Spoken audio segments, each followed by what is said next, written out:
Hello ndugu zangu, leo niko mbele yenu kuelezea kitu kinachojulikana kama horsepower. Horsepower ni nini?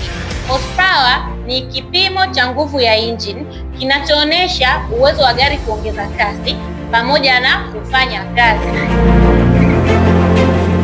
Sasa tuelewane. Kwa kawaida gari lenye 200 HP lina nguvu zaidi na linaongeza kasi kwa haraka kuliko lenye 100 HP.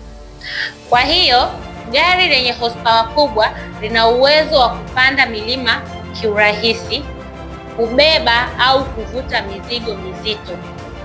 Hivyo basi, ukiambiwa gari lina 100 HP, 150 HP au 200 HP, ujue hivyo ni viwango vya nguvu za injini ya gari.